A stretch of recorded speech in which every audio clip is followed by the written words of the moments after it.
BFM Business présente Edwige Chevrillon, la grande interview.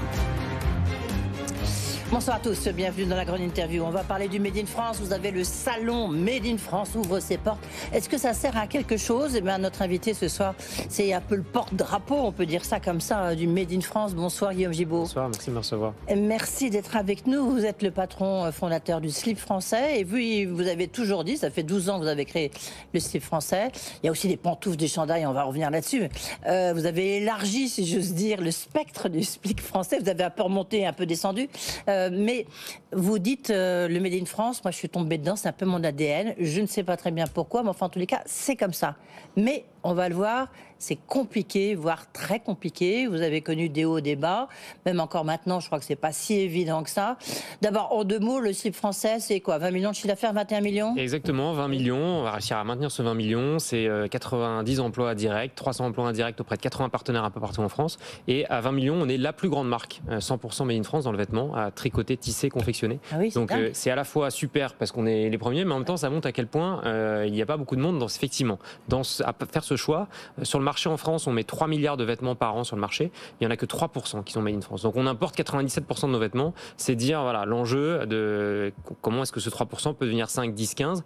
Et aujourd'hui, en 2023, dans un contexte économique qu'on connaît tous très compliqué, on voit bien que voilà, les arbitrages des clients vont vers des plus petits prix face à ce produit made in France, qui est un produit de qualité qui dure dans le temps, mais qui coûte plus cher à l'entrée. Et voilà, c'est tous les enjeux qu'on vit en ce moment du made in France et comment on arrive à le rendre plus accessible. Et on va en parler évidemment juste pourquoi vous voulez, j'ai envie de dire, et vous vous acharnez à faire français?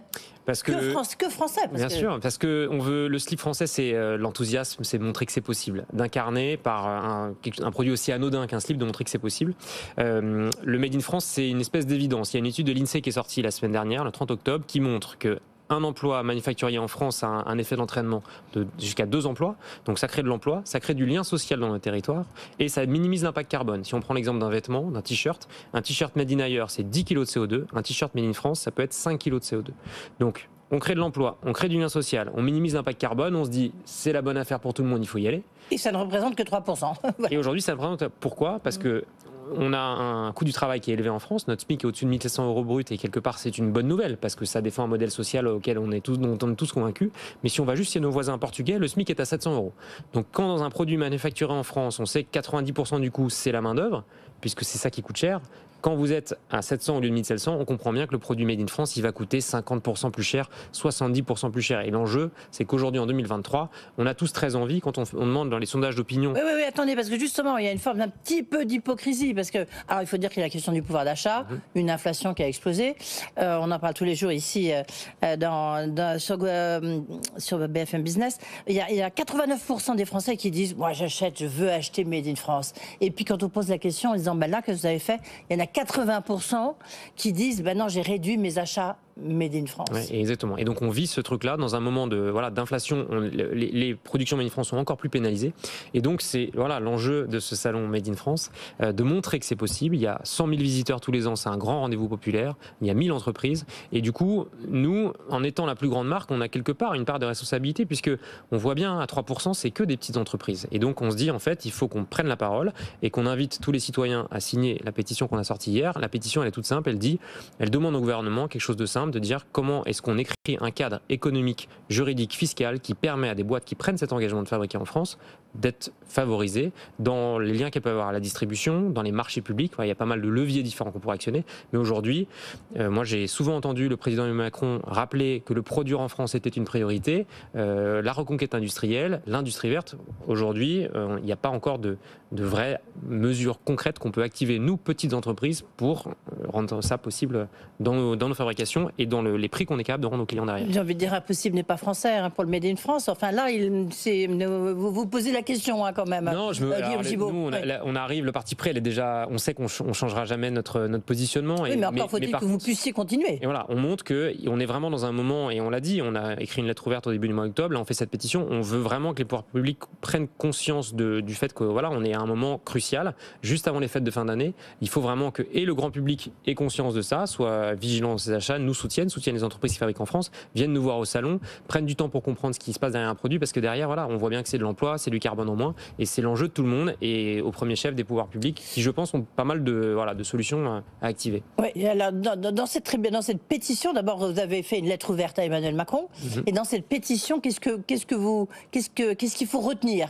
Alors, et à combien de signatures vous en êtes? On est à 12 000 déjà. 12 000, vous espériez 100 000. Ouais, on a lancé hier. On est pas mal. En 24 heures, on a 12 000, c'est pas mal. Donc signé, si vous voulez, c'est sur votre site. C'est sur notre site et sur la plateforme mesopinions.com. Donc on s'est donné 100 000 jusqu'à la fin de l'année. À 100 000, une pétition va être présentée à l'Assemblée nationale. C'est pour ça qu'on a mis le chiffre de 100 000. Nous, on dit il y a 3 idées. La première, c'est que c'est l'affaire de tous. Donc les citoyens doivent montrer leur attachement au Made in France et on leur propose de signer cette pétition, ce qui est une façon simple de montrer cet attachement et de comprendre que c'est important. Et derrière, pour nous, il y a 2 axes de proposition. D'abord, sur les marchés privés. Pour nous, l'enjeu de l'industrie, c'est un enjeu de volume. Notre slip, il vaut 40 € parce qu'on les vend, on les fabrique par série de 500 ou de 1000. On a fait cet été, vous avez peut-être vu, une opération de précommande, qui est la plus grande opération de précommande textile jamais réalisée en France. Et on a dit à nos clients, si on fabrique 50 slips du même modèle, au même endroit, chez Éminence, à Émargues, à côté de Nîmes, on est capable de fabriquer ce slip plus vite, de mieux acheter, de mieux gérer la logistique, et on a baissé le prix du produit par 2. Au lieu de le vendre 40, on l'a vendu 20 €. En 20 jours, on avait atteint les 50 000 précommandes. Depuis 30 ans, il n'y a pas eu en France un volume de 50 000 pièces sur un seul et même modèle. Donc on a bien montré que si les citoyens se mobilisaient et que nous, on jouait l'industrie avec un volume, on était capable de baisser le prix, de rendre plus accessible et donc de réembrayer la machine. Donc ce qu'on veut montrer et ce qu'on demande au gouvernement, c'est finalement de libérer, d'amorcer la pompe, que ce 3%, il passe à 4, 5, 6, 7 en allant chercher les distributeurs nationaux en leur disant ok, eux, dans leur équation fiscale économique, comment est-ce qu'eux, on parle vraiment des plus grands distributeurs. Mais c'est qui les distributeurs? Ça va être la grande distribution, les acteurs du vêtement d'image, ces gens-là. Aujourd'hui, nous, on a monté un service qui s'appelle les ateliers du slip, où on travaille pour d'autres en marque blanche, on les aide à fabriquer en France. On a lancé ce service il y a une grosse année, on est déjà à 2 millions € de chiffre d'affaires. Il y a vraiment un intérêt très fort. On va travailler pour des marques différentes, pour Célio, pour Damar, pour la grande distribution. Ces gens-là qui ont les volumes, eux, ils ont envie de proposer à leurs clients du Mais alors pourquoi ils le font pas? Parce que pour l'instant, ça ne rentre pas dans l'équation économique. Donc, ça veut dire quoi? Ça veut dire qu'ils n'arrivent pas on n'arrive pas à être au même niveau de prix de vente et au même niveau de marge qu'une importation. Sinon, ils le feraient depuis longtemps. Donc, du coup, on doit trouver dans le modèle économique de ces grands distributeurs qui ont la clé des volumes en France, trouver les avantages et la façon Vous êtes quoi, vous, 3 fois, 4 fois, 5 fois plus cher qu'un slip fabriqué en Inde ou au Bangladesh? On va être entre 5 et 10 fois plus cher aujourd'hui. Donc, l'enjeu, c'est comment est-ce qu'on arrive à introduire des volumes qui remettent en action la pompe, puisque si on redonne des volumes et de la lisibilité aux industriels, ils vont pouvoir acheter des machines, innover, former, redevenir compétitifs. Oui, mais alors moi, ce que je ne comprends pas, c'est pourquoi ça dépend du gouvernement. Vous voyez ce que je veux dire? Pourquoi ça dépend des pouvoirs publics? J'ai envie de dire, faites-le, arrangez-vous. Parce qu'aujourd'hui, on n'arrivera pas à maintenir ce modèle social, ce coût du travail élevé, si on ne trouve pas des avantages et des façons d'avoir accès à des marchés. Donc il y a les marchés privés, mais il y a les marchés publics qui sont aussi un vrai gros sujet. Aujourd'hui, dans les marchés publics, il y a le droit européen, donc il n'y a pas de critères de préférence nationale. Quand la gendarmerie... On n'a pas le droit. On n'a pas le droit, mais c'est là où moi je pense qu'il faut vraiment se poser la question. Je pense que les 27 États membres, tous se disent en fait, on a tous intérêt à acheter local ou à notre voisin. La réalité, c'est que dans notre métier, le textile, l'immense majorité des marchés publics, en fait, sont remportés par des boîtes chinoises ou des fabrications, en tout cas chinoises ou bangladaises. Et en fait, en ne voulant pas nous faire de concurrence en nous, on laisse rentrer sur le marché toutes ces importations qui viennent de loin et on aurait tous intérêt à ce que ce soit fabriqué beaucoup plus localement. Donc pareil, encore une fois, sans être dogmatique et dire qu'il faut 100%, mais dire, ok, est-ce que dans les marchés publics, il n'y a pas 5%, 7%? Oui, mais en même temps, dans les marchés publics, par exemple, sur le slip français, je vois forcément, là, je ne vois pas le lien. Alors là, c'est pour votre business, mais en même temps, c'est vrai que vous êtes un peu le porte-drapeau du Made in France. Exactement. Mais encore une fois, aujourd'hui, on travaille pour d'autres sur tout type de vêtements et donc on pourrait vraiment se positionner sur des marchés publics de l'armée, des pompiers, de qui on veut, de l'éducation nationale, de toutes les entités qui passent commande en marché public. Et là, je pense qu'il y a vraiment un levier et un effet d'entraînement très fort. Mais ça veut dire que tous les textiles, puisque vous dites avec moi, avec ma boîte, 20 millions de chiffre d'affaires, je suis la plus grosse boîte française, 100% française. Donc ça veut dire que tous les géants du luxe qu'on a, il n'y a rien 100% français. Alors, ils font partie des plus gros employeurs maroquiniers, Hermès, Louis Vuitton, évidemment. Louis Vuitton, je pense à mais dans leur mix, par rapport à leur taille, c'est sûr que la fabrication française textile représente très peu. Maroquinerie, oui. Alors là, évidemment, il y a des gros ateliers. Textile, très peu. Et c'est vrai que Et on le voit dans leurs produits, ils vont évidemment dire la provenance, mais ils revendiquent pas forcément cet ADN de fabrication française très fortement, dans le textile en tout cas. Et pour avoir beaucoup échangé avec eux, on sent que c'est pas vraiment leur priorité. Pour eux, il y a le monde du luxe qui est une chose, et ensuite il y a la distribution un peu plus produit du quotidien en fait, et qui quand même concerne les Français de façon importante. Et c'est la réalité du salon du Made in France et les 100 000 visiteurs. Alors vous avez une usine, hein, donc près de Paris. Ouais, exactement. Aujourd'hui, on en a 2. On a une usine de pantoufles dans l'Indre, et voilà, exactement, et une autre usine en région parisienne. Oui, absolument. Vous pourriez en construire une 3e ou pas? Alors là, on pourrait évidemment ouvrir des usines. Il y a vraiment beaucoup de demandes. Il faut l'organiser, structurer, avoir de la visibilité. Mais on sent bien que ces distributeurs ont tous envie, mais vraiment tout type de distributeur, tout type de marque, ils ont tous envie de relocaliser. Ils comprennent bien l'enjeu d'émissions carbone. Ils savent bien qu'il y a la loi AGEC qui va arriver, l'affichage environnemental sur les vêtements. Ils sentent bien que leurs clients ont envie d'acheter plus local. Donc, ils ont tous envie d'acheter 4%, 5% de Made in France. Et ça, cette envie, il faut qu'on arrive à la transformer en une réalité de volume. Justement, c'est comment relocaliser. Pour vous, si vous avez 5 mesures, vous êtes ministre de l'Industrie, Guillaume Gibault, vous faites quoi?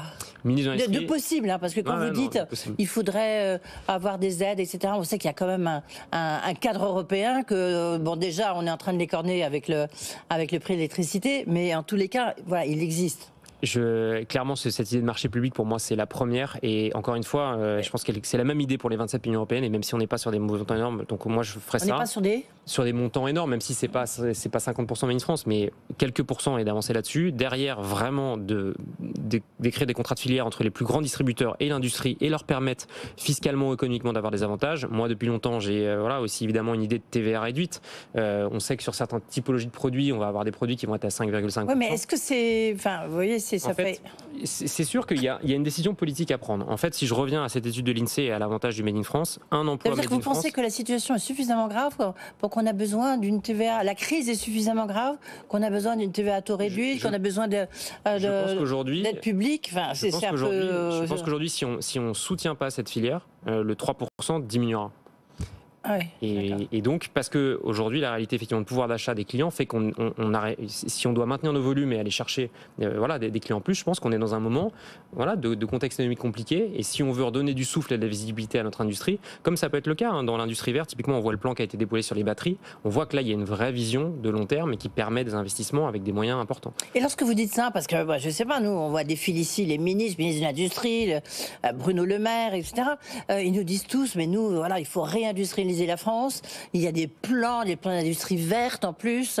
Donc il y a visiblement entre les discours et l'action, vous êtes au milieu, quoi. Exactement, on est un peu là-dedans. Un peu en train de couler. Et je pense qu'il y a certains secteurs comme les batteries qui sont très soutenus et qui fonctionnent. Et tant mieux, c'est une vraie vision long terme stratégique, mais pour une grande partie de plus petites entreprises, là, il y a un terrain de jeu économique qui est compliqué. Il y a cette envie, effectivement, de reconquête industrielle. Elle est formalisée. Le président dit produit en France très bien. Maintenant, comment est-ce qu'on peut mettre ça en application très fortement? Et moi, ce sur quoi on alerte aujourd'hui, c'est que Nicolas Dufourcq, le patron de la BPI, a écrit un bouquin sur la réindustrialisation. Très, très intéressant. Bruno Le Maire, lui-même dit on s'est vidé de notre centre industriel.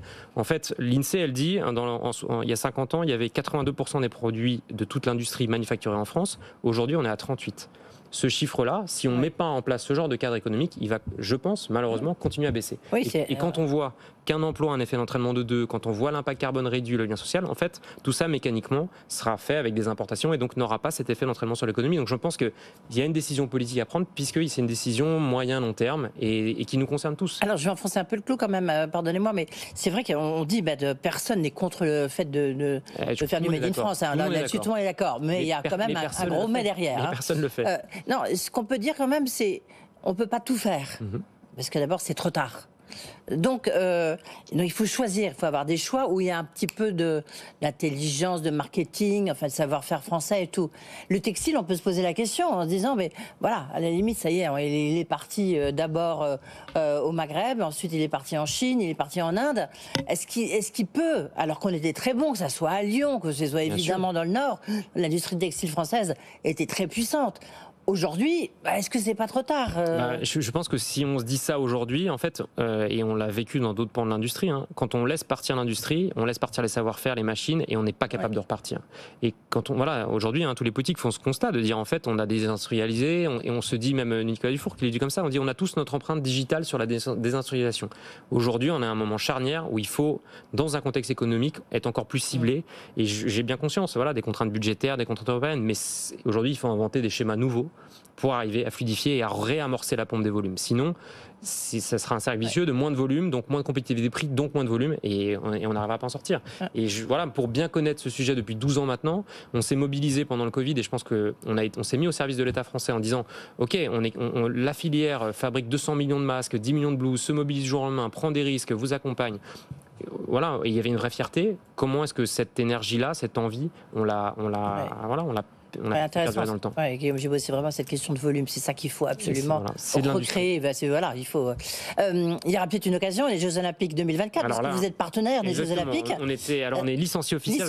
Licencié officiel, voilà. On l'était pour la Coupe du Monde, pour le 15 de France. Vous voulez dire que l'équipe de France avait tous des slips français? Exactement. Donc malheureusement, on les a pas vus. Malheureusement ou heureusement, ça dépend. Non, on avait un super partenariat avec Mathieu Jalibert, le numéro 10 de l'équipe de France, et donc on était licencié officiel. On avait une gamme de produits, donc on réédite la même chose pour Paris 2024. Et là, pareil, l'équipe de Paris 2024 était très intéressée d'avoir des produits sous licence fabriqués en France. Ça fait partie évidemment de la dynamique. Donc on voit bien que tout le monde en a envie. Mais voilà, tout le monde a envie de vous, et en même temps, il faut du volume. Exactement, il faut du volume. 2, voire 10, Et pour qu'on arrive à rendre le produit plus compétitif. Parce qu'aujourd'hui, effectivement, un boxeur à 40 €, on voit bien, même pour des gens qui ont un pouvoir d'achat plus élevé, en 2023, c'est compliqué. Mais est-ce que votre qualité est meilleure? La qualité, elle est effectivement meilleure, elle dure plus dans le temps, mais voilà, c'est... Parce que c'est ça, c'est que souvent on dit on veut bien acheter le Made in France. Mais il faut que ça dure dans le temps, bien sûr. Mais il faut que la qualité soit au rendez-vous. Elle l'est souvent quand même, il faut reconnaître, non? Bien sûr, elle l'est, et ça, pour le coup, c'est un engagement de la filière française industrielle, et qu'elle soit textile et toutes les autres dimensions. Et le produit dure plus dans le temps, il a cet impact carbone réduit, mais c'est vrai que le prix d'entrée, on va être plus cher un prix d'entrée Made in France. Donc il faut trouver des leviers pour aller retrouver du volume, et c'est ça le message qu'on veut faire passer au gouvernement. On a besoin d'eux pour aller retrouver du volume, on a besoin du grand public qui nous suivent et du gouvernement. Oui, le grand public, ça y est, tous ceux qui nous écoutent peuvent signer déjà cette pétition.